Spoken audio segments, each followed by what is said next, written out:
جب حضرت مہدی کی قیادت میں مسلمان صاحب ایمان اہل عرب یہودیوں اور عیسائیوں کی طاقت سے ٹکرائیں گے تو ان کی مدد کے لیے دو جانب سے اللہ تعالیٰ کچھ بھیجیں گے مدد. ایک تو آخری مرحلے میں مدد آئے گی حضرت مسیح عیسیٰ ابن مریم کا نزول، جو یہودیوں کی طرف رسول بنا کر بھیجے گئے تھے. انہیں یہودیوں نے اپنے خیال میں سولی پر چڑھا دیا، لیکن اللہ نے فرمایا وما صلبوہ وما قتلوہ ولکن شبہ لہم بل رفعہ اللہ الیہ. اللہ تو اپنی طرف اٹھا کر لے گیا. اور احادیث صحیحہ جو کہ ہمارے ہاں متواترہ کے درجے میں، وہ احادیث جو صحیحین کی ہیں، ان سے ثابت ہے کہ حضرت عیسیٰ ابن مریم دوبارہ زمین پر آئیں گے. اور یہودیوں کا سب سے بڑا سرغنہ جو خود مسیح ہونے ہی کا دعویٰ کر رہا ہوگا، مسیح الدجال، اسے حضرت مسیح قتل کرے گے. لیکن ایک دوسری حدیث سے معلوم ہوتا ہے کہ مشرق سے فوجیں آئیں گی حضرت مہدی کی مدد کے لیے. یخرجون ناس من المشرق یؤدون للمہدی یعنی سلطانہ. مشرق کی طرف سے فوجیں آئیں گی کہ جو مہدی کی حکومت کو مستحکم کریں گی. خراسان کا لفظ آتا ہے ایک دوسری حدیث میں. خراسان سے سیاہ عالم چلیں گے، انہیں کوئی نہیں روک سکے گا یہاں تک کہ وہ یروشلم میں جا کر نصب ہو جائیں گے. اور حضور کے زمانے میں اچھی طرح سمجھ لیجئے، ہند کسے کہتے تھے حضور کے زمانے میں؟ پاکستان ہند میں شامل نہیں تھا. سندھ و ہند، سندھ ایک مکمل ملک تھا، ہند اس کے بعد شروع ہوتا تھا. یہ راجپوتانے کا اور تھر کا ڈیزرٹ جو ہے، اس سے آگے جو ہندوستان ہے وہ ہند تھا. یہ جو ہمارا پاکستان ہے یہ ہمیشہ ہند میں شامل نہیں رہا. حضور کے زمانے میں بالخصوص سندھ و ہند، دریائے سندھ چلا آ رہا ہے. یہ ساری ٹریبیوٹریز جو پنجاب کے اندر اس کی ہیں، یہ سب ایک علیحدہ ملک ہے جو اس زمانے میں سندھ کہلاتا تھا. اور نمبر 2 یاد کیجئے، اس زمانے میں خراسان ایک علاقہ تھا جس میں موجودہ افغانستان کا 2/3، تھوڑا سا حصہ ایران کا، اور جہاں تک میں تحقیق کر سکا ہوں آج تک پاکستان کا بھی علاقہ، خاص طور پر مالاکنڈ ڈویژن جو اس خراسان میں شامل ہے. خراسان سے سیاہ عالم چلیں گے جو جا کر یروشلم میں نصب ہوں گے. یہاں بھی ایک نقطہ نوٹ کر لیجئے، پہلے بھی یروشلم ہم سے چھینا تھا. کس نے چھینا تھا؟ عیسائیوں نے، کروسیڈرز. واپس کون لیا؟ کس نے لیا؟ عربوں میں دم نہیں تھا، عرب عیاشیوں کی وجہ سے کھوکھلے ہو چکے تھے.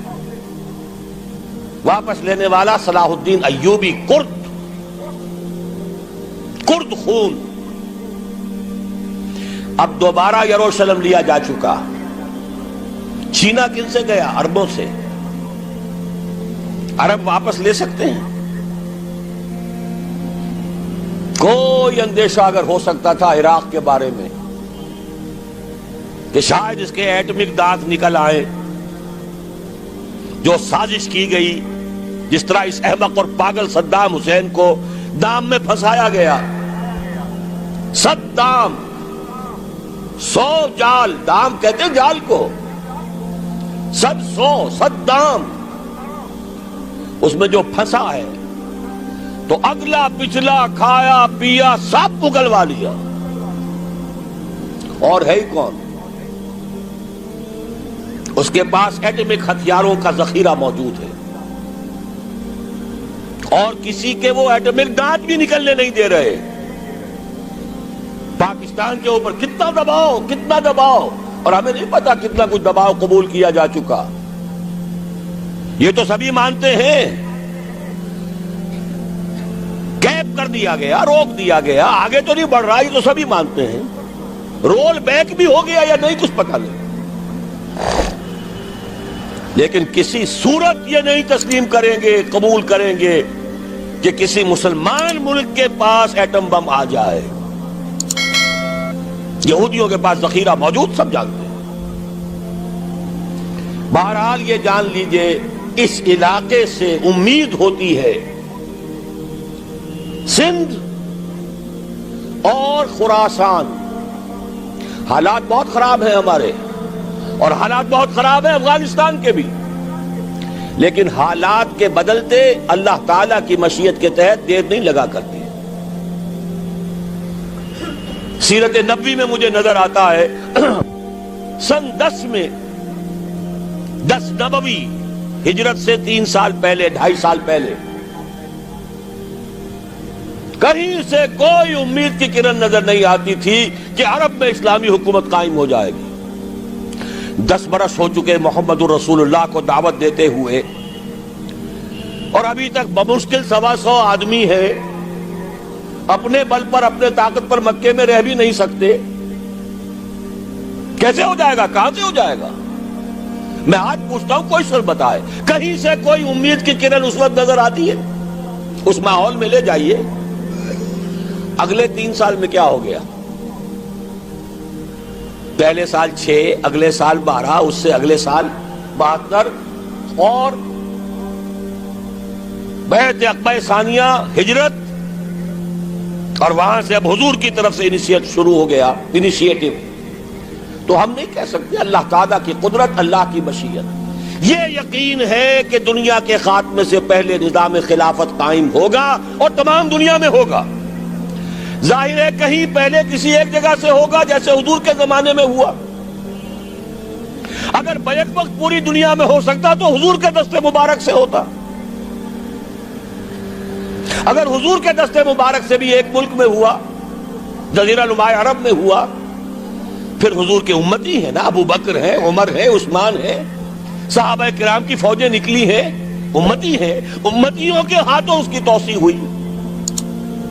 اب بھی یہی ہوگا، کسی ایک علاقے میں ہوگا. میرا گمان ہے، میں یہ یقین سے نہیں کہہ سکتا. گمان بھی میرا ان احادیث کی روشنی میں ہے جو میں نے آپ کو بتا دی اور موجود ہے اس کتابچے کے اندر. علامہ اقبال نے بھی انہی کے حوالے سے کئی کہا ہے، میرے عرب کو آئی ٹھنڈی ہوا جہاں سے، میرا وطن وہی ہے، میرا وطن وہی ہے. اس علاقے سے کچھ ہونے والا ہے اور ہوگا انشاءاللہ. میری زندگی میں نہ ہو، آپ کی زندگی میں نہ ہو، کوئی پرواہ نہیں. حضرت حمزہ تو شہید ہو گئے غزوہ احد میں. 5 سال کے بعد حضور مکے میں داخل ہوئے ہیں فاتح کی حیثیت سے. حضرت حمزہ کی نگاہوں نے، ان آنکھوں نے تو نہیں دیکھا، عالم ارواح میں اللہ نے کیا مشاہدہ کرایا ہوگا انہیں، وہ تو ہمیں معلوم نہیں. بعض صحابہ شہید کر دیے گئے مکے ہی میں. بہت بڑی کامیابی. اپنی جان لگا دیں، اپنے آپ کو کھپا دیں، اپنے آپ کو مٹا دیں.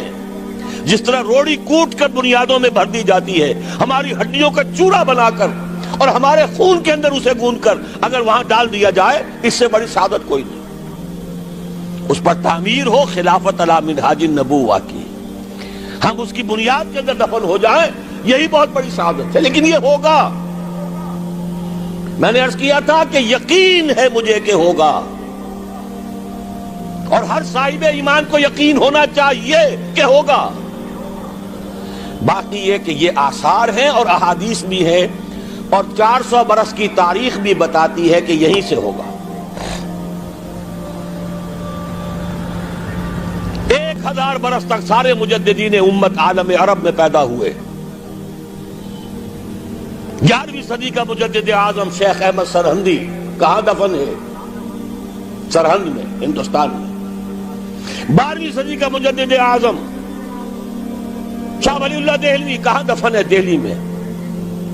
13ویں صدی کا مجدد اعظم سید احمد بریلوی، ان کی تو قبر بھی معلوم نہیں، لیکن ان کا خون جذب ہوا دریائے کنہار میں، اور ان کے سینکڑوں ساتھیوں کی لاشیں اس بالا کوٹ کے مقام پر. 14ویں صدی کے مجدد اعظم شیخ الہند، لیکن ان کے ساتھ ساتھ اتنے اعظم رجال علامہ اقبال جیسا مفکر، مولانا مودودی جیسا مصنف، مولانا الیاس جیسا مبلغ کہیں اور ہمیں دکھا دیجئے آپ۔ میں کل کہیں عرض کر رہا تھا، دیکھیے پہلے جو ہے 1000 برس تک ہر خیر ہندوستان میں باہر سے آ رہا تھا۔ معین الدین اجمیری باہر سے آ رہے ہیں، شیخ علی حجویری باہر سے آ رہے ہیں، سندھ میں جتنے اولیاء دفن ہیں سب کے سب باہر سے، ایران سے چلے آ رہے ہیں۔ لیکن جیسے ہی 11ویں صدی شروع ہوئی، ریورس ہو گیا آرڈر۔